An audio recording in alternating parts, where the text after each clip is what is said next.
ఉన్నప్పుడు ఇదే ప్రాంతంలో పాదయాత్రలు చేశాం రైతులతో కలిసి. అప్పుడు గొడ్డలపాటి నాయకులు ఎన్ని కూడా గ్రాఫిక్స్ అని చెప్పి మభ్యపెట్టి ఎంతో తప్పుడు ఆరోపణలు చేసి ప్రజల్ని నమ్మించే ప్రయత్నం చేశారు. ఆ రోజు కూడా మేము పాదయాత్ర చేశాము, చూపించాము, ఇన్ని బిల్డింగ్ కట్టారు, పైకి ఎక్కుదాం రండి దమ్ము ఉంటే అని చెప్పి అసెంబ్లీలో కూడా పోరాటం చేశాం.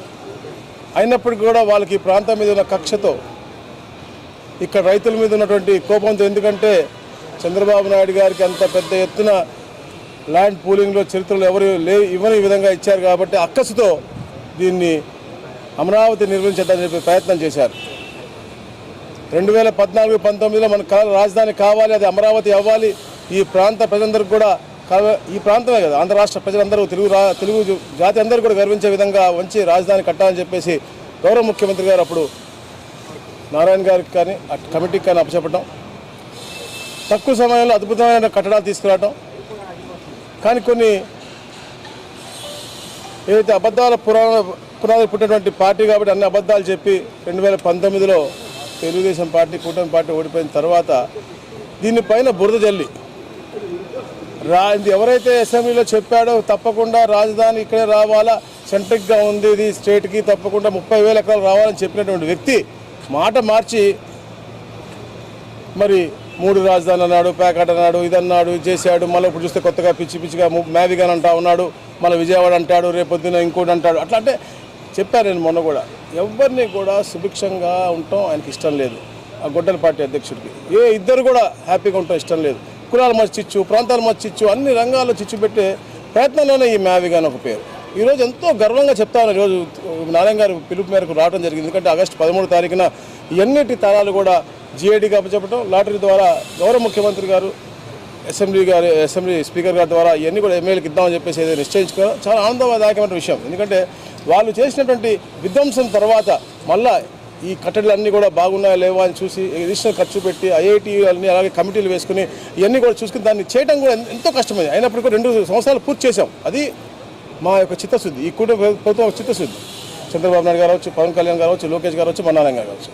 ప్రత్యేకంగా అమరావతి అనేది స్పీడ్ ఆఫ్ ఎలా అయితే మనం డూయింగ్ బిజినెస్ చేస్తానో, ఈజ్ ఆఫ్ డూయింగ్ గవర్నెన్స్ చేస్తానో, దాంతో భాగంగా అమరావతి చేయాలనే లక్ష్యంతోనే ఈ యొక్క క్వార్టర్స్ అవ్వచ్చు, అలాగే ముఖ్యంగా మన ఐకానిక్ టవర్స్ అవ్వచ్చు, సెక్రటరియట్ అవ్వచ్చు, అసెంబ్లీ అవ్వచ్చు, అలాగే ministers quarters, judges quarters, IAS quarters అవ్వచ్చు, నాన్ గెస్టెడ్ ఆఫీసర్స్ క్వార్టర్స్, ఇవన్నీ కూడా త్వరగా వాళ్ళందరూ కూడా ఇచ్చే దిశగా ఒక మంచి ఎకో సిస్టమ్ డెవలప్ చేయాలని చెప్పేసి ఏదైతే అందరం కాక్షిస్తానో అది త్వరలో పూర్తవుతుంది. చాలా ఆనందంగా ఉంది. అలాగే నూతనమైన టెక్నాలజీతో వాడి ఏదైతే డయాగ్రిడ్ టెక్నాలజీ ఉందో దాన్ని వాడి మనం ఈ యొక్క ఐకానిక్ టవర్స్ కూడా వాడుతూ ఉన్నాం. ఈ చరిత్రలో అంటే మన భారతదేశంలో ఎప్పుడు కూడా ఇలాంటి టెక్నాలజీ వాడలేదు.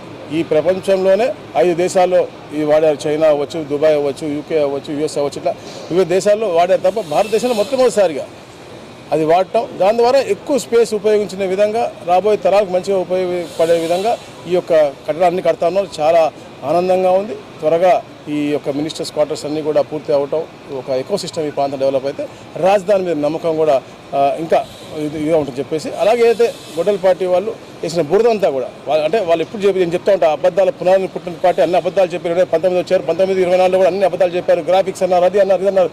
చూడండి, అద్భుతమైన కట్టడాలు. నివాసం అంటే నివాస యోగ్యమని కాదు, ఫ్యామిలీతో పాటు ఉండి వచ్చినటువంటి కార్యకర్తలను చూసుకుని రిసీవ్ చేసుకునే విధంగా ఒక ఆఫీస్ అవ్వచ్చు. అలాగే క్లబ్ హౌస్ కూడా అద్భుతంగా 68,000 స్క్వేర్ ఫీట్తో అందరూ ఉపయోగించినది. ఆహ్లాదకరమైన వాతావరణం క్రియేట్ చేయాలని, అలా స్కూళ్ళు, ఆసుపత్రులు, అట్లా కావాల్సిన అన్ని ఎమ్యూనిటీస్ కూడా, అలాగే మన టవర్స్ ముందు కూడా ఎమ్యూనిటీ సెంటర్స్ కూడా, అట్లా ఇక్కడికి వస్తే ఎక్కడికి వెళ్ళాల్సిన అవసరం లేకుండా ఇక్కడే మొత్తం ఎకో సిస్టమ్ ఉండి, అలాగే ఏదైతే సర్వీసెస్ ఇవ్వాలో గవర్నమెంట్ సర్వీసెస్ అవ్వచ్చు, ముఖ్యమంత్రి గారి ఆఫీస్ అవ్వచ్చు, అలాగే హెచ్ఓడీస్ కూడా. ఇప్పుడు మనం ఉన్నాం, ఇప్పుడు అక్కడ సెక్రటరీ ఉంటే హెచ్ఓడీస్ విజయవాడలో ఉన్నారు, లేదా గుంటూరు ప్రాంతంలో ఉన్నారు. అలా కాకుండా అన్నీ కూడా ఒకే బిల్డింగ్లో వచ్చే విధంగా ఈ అద్భుతమైన ఐడియాతో ముందుకెళ్తా ఉన్నారు. చాలా సంతోషంగా ఉంది. ఈరోజు మీ అందరితో పాల్పంచుకుని అమరావతి గురించి ఇంత అద్భుతంగా చూడటం, వీక్షించడం, మీ అందరినీ కూడా కలవటం చాలా ఆనందదాయకంగా ఉంది. మరి భోగాపురం ఎయిర్పోర్టు క్రెడిట్ చోరీ అని చెప్పి అంటున్నారు. రేపు అమరావతిని ఈరోజు మరి మంత్రి గారు నారాయణ గారు సూచనల మేరకు మరి నేను రెవెన్యూ మినిస్టర్ గారు రావటం చూడటం కూడా జరిగింది.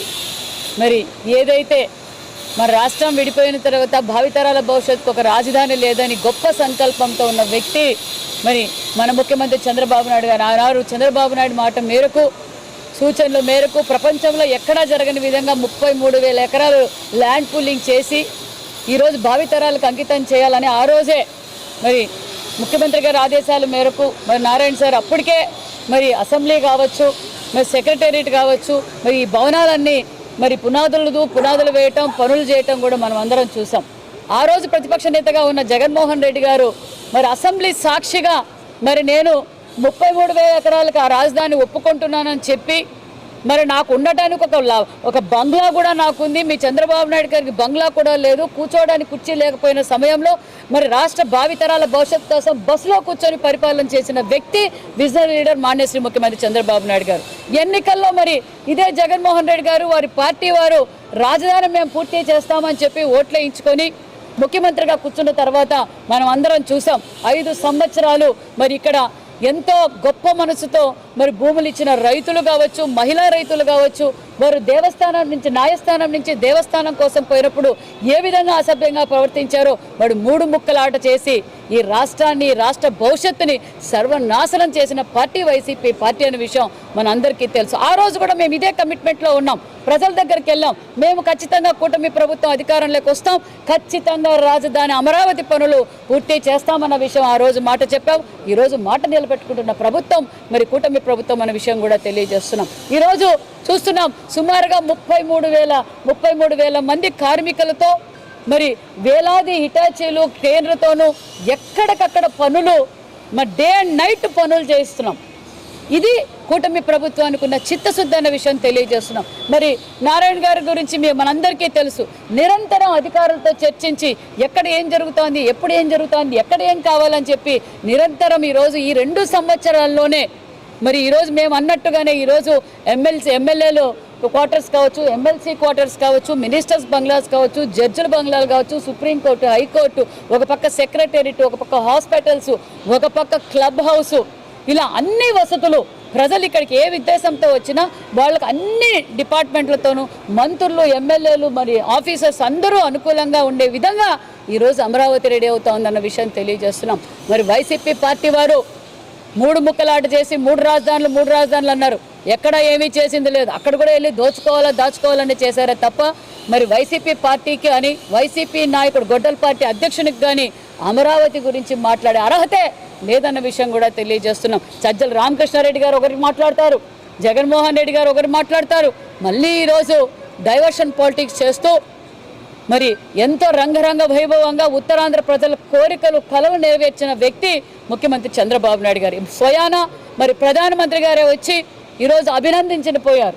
ఇదే రాజధానికి మరి ప్రధానమంత్రి గారితోనే మనం భూమి పూజ కార్యక్రమం కూడా చేశాం.